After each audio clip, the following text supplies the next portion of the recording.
The public needs to understand, it needs to be clear to the public how our tax structure works here in the state of Pennsylvania. As the economy grows, our tax revenues grow. As people take more home in their paychecks, they pay more income tax. As people buy more at stores, they pay more sales tax. So as the economy grows, directly available revenues to the state of Pennsylvania grow. By advocating that we need to raise taxes, you are advocating that government needs to grow faster than the people's paychecks grow. In my book, that's unsustainable. Now, why is there this thirst for growth? Why do we hear these comments about a structural deficit? The simple reality is this: as a young accountant at a large steel company, I learned something very quickly, and that was that every dollar that's spent winds up in someone's pocket. And as the speaker pointed out, we have an enormous problem with our pension system. An enormous amount of every new tax dollar that comes into our state goes out into the pension system. But that's not the full story. The real story is this: there is not one person up here that is putting their foot down and saying, we can't spend more at the state level. We are putting our feet down and saying, we want to spend less more. No one is advocating that state employees take a pay cut. But the sheer reality is that the sheer reality is that public sector employee salaries and benefits are the single largest cost driver in our state.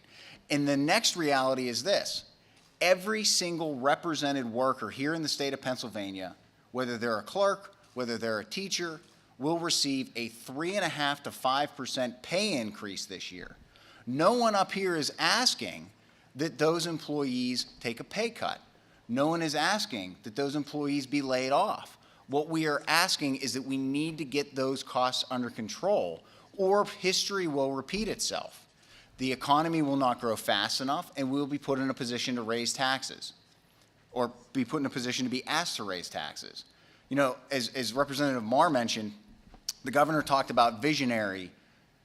He talked about how passing his tax increase was a once-in-a-generational vote to fix every problem in Pennsylvania. Well, I believe that the people of Pennsylvania are smarter than that.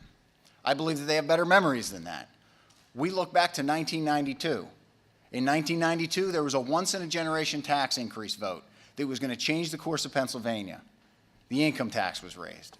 In 2000, there was a once-in-a-generation tax increase, a tax that will fix all of our problems. And the cigarette tax was increased across the state of Pennsylvania.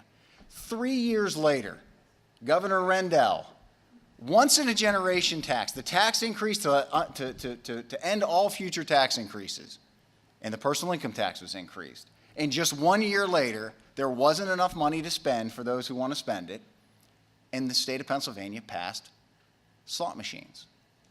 And that was enough to last through 2009, whenever table games was passed. And now here we are, as elected members of the House. Here we are, the people who elect us in the public, and we're asked to believe by this governor that just one more tax increase, one more time, once in a generation, and it will solve all of Pennsylvania's budgetary problems.